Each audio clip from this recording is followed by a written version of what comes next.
Thank you, everybody. I am a nutritionist and a health advisor.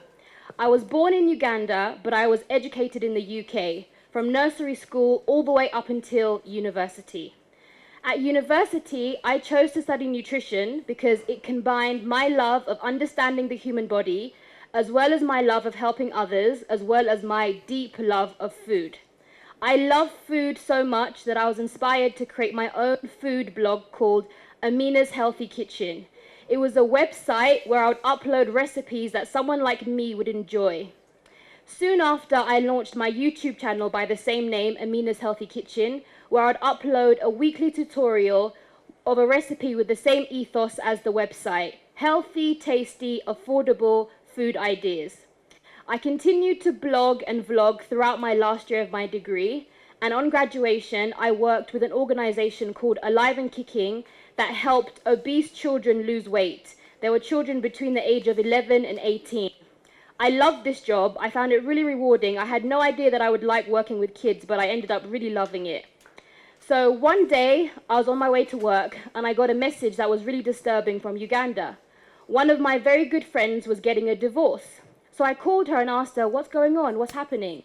And she confided in me that she was getting a divorce because after 5 years of her marriage, she had failed to conceive.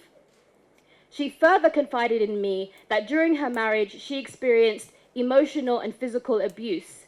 And she told me that whenever her husband would abuse her, she would turn to food for comfort and she would overeat. This led to her gaining weight very rapidly. And this also triggered her husband to abuse her more, which triggered her to eat more. So she was caught in this vicious cycle of abuse and overeating that led to her developing obesity, and she failed to conceive because, in case you didn't know, obesity can affect fertility because it causes an imbalance in the hormones because of the excess of adipose tissue.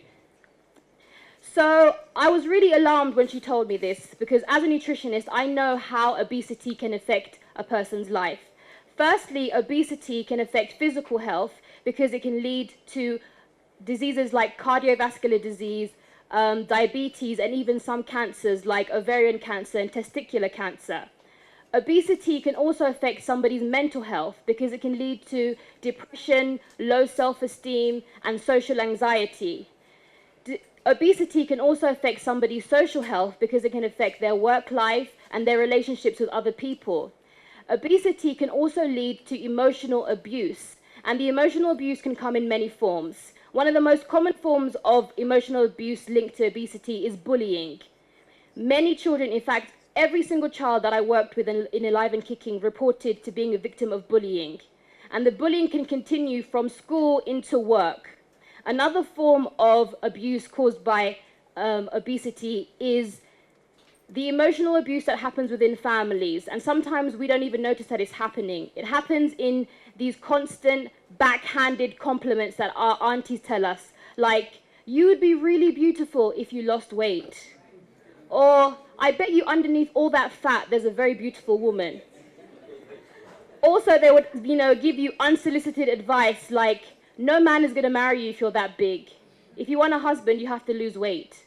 These are all things that our families tell us, but they don't realize that they're having an effect on our emotional well-being. And the emotional effects of obesity can last a lifetime. And I was happy that my friend reached out to me so I could give her help as a nutritionist and a health advisor and also as her good friend. But I was alarmed by what she was telling me, and I chose to look up the statistics. And I found that in Uganda, 30% of women above the age of 30 are either overweight or obese. This means that in Uganda, there are 30% of women who are susceptible to all of the risks that I've just talked about. This is a very alarming statistic. And when you come to Uganda, I used to come to Uganda in my holidays, and I would see the nutritional information available, it caused me further alarm. I would see lots of fake information and fake products being sold. Have you guys all heard of FACO? Which is, if those of you who don't know, is literally lotion that tells you it will help you lose weight. Lotion for weight loss. It's the most silliest thing that I've ever heard of, but in Uganda it's selling like hotcakes. People are buying it left, right, and center because they have no other alternatives. The information is not available. So I felt obligated to come back to Uganda and share the information I had from my educational background and my personal passions to help my people understand the true link between diet and disease. So I intentionally packed all my things and I said goodbye to all my friends, and I intentionally booked my flight to leave London on the 31st of December and arrive in Uganda on the morning of the 1st of January 2018 with the intention of starting a new life in a new year. Thank you. Oh, and a side note, every year at the end of the year, I always make a vision board. And when I left the UK, I made a vision board and I put a TED talk on the board. I had no idea how I'd get there, but now look at God. Yeah. So I came to Uganda and I started working as a nutritionist. I was working one-to-one with clients who had all types of health conditions, and I also was providing health products. I created a delivery service for authentic, evidence-based health products that I would deliver to my customers and my clients. And as I was working in Uganda, I was talking to people, I realized the problem that I identified was much bigger than I had ever anticipated. It wasn't just a misunderstanding of the link between diet and disease. It was a complete misunderstanding of the very basic principles of good health. And I found that in order to justify the importance of nutrition, I had to first explain what it means to be healthy.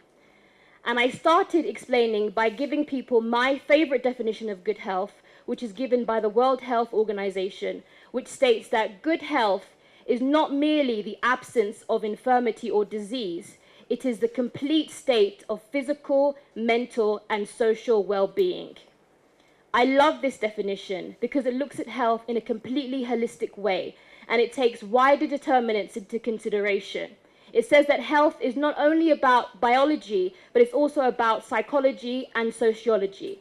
It means that to be healthy, you not only have to be free from disease, you have to be far from the risk of disease. You have to have safety, shelter, food, and you have to be free from poverty. You have to have all of your human rights and your civil rights unviolated.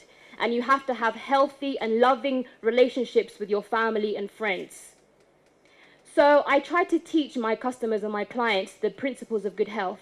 But unfortunately, every single one of my clients in Uganda had already been diagnosed with a non-communicable disease. Diseases like cancer, obesity, and diabetes, which are rapidly rising in Uganda. In fact, a very alarming statistic is that 28% of women and 26% of men in Uganda above the age of 18 have high blood pressure.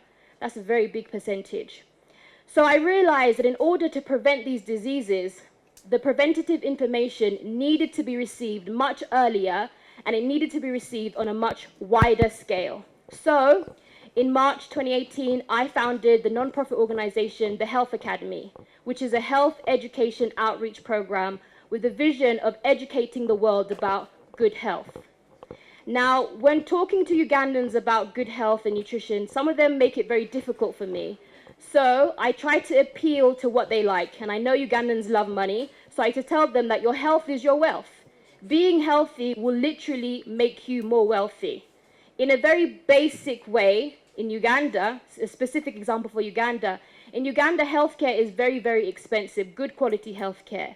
So if you get a disease like diabetes and cardiovascular disease, and you do not have a rich parents or a rich family, that disease could potentially bankrupt you.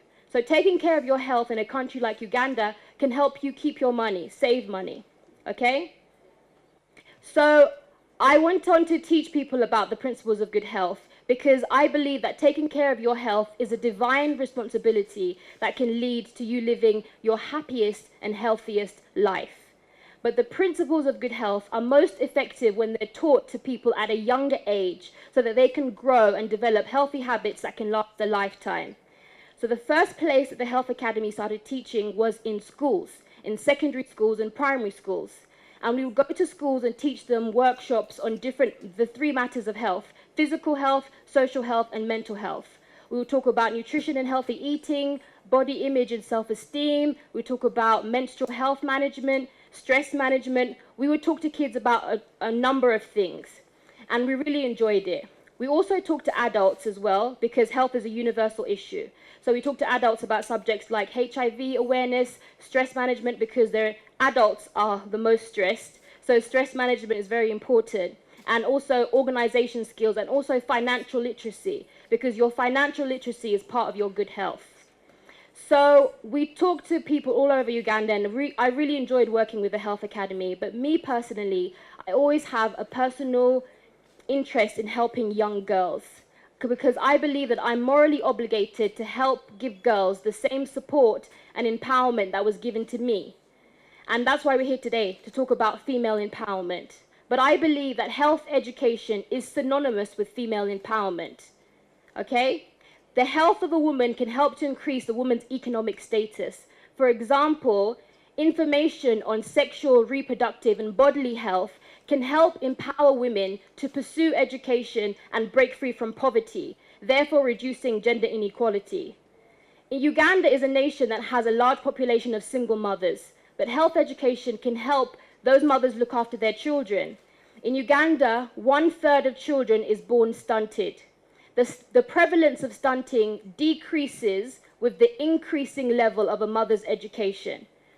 4 in 10 children are born stunted from mothers who have no education, whereas only 1 in 10 children are born stunted from mothers who have a high school education or higher.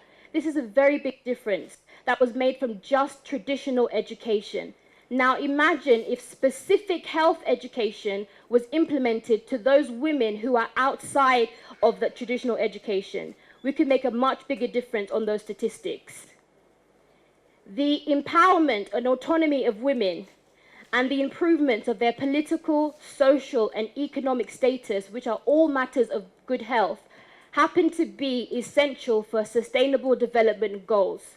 And currently, Uganda is ranking 129 out of 157 countries in progress to achieving sustainable development goals. But I believe that very low ranking can be improved if we focus on health education. Health education has the power to reduce gender inequality, to improve sustainable development, and to improve the health of the nation. I have been living in Uganda for almost a year. It's going to be a year and 2 weeks. Woohoo! Someone should buy me a cake. I have really enjoyed it. Uganda is a charming and vibrant country, but there is a great cloud of ignorance that it still covers Uganda. Ignorance that is specific to matters of health. Ignorance that reduces people's qualities of life. Ignorance that increases gender inequality. Ignorance that increases stigma in society, and ignorance that ultimately will decrease the development of the nation. Health education is the remedy for this ignorance. But in order for us to make the impact that is required, we all need to get involved.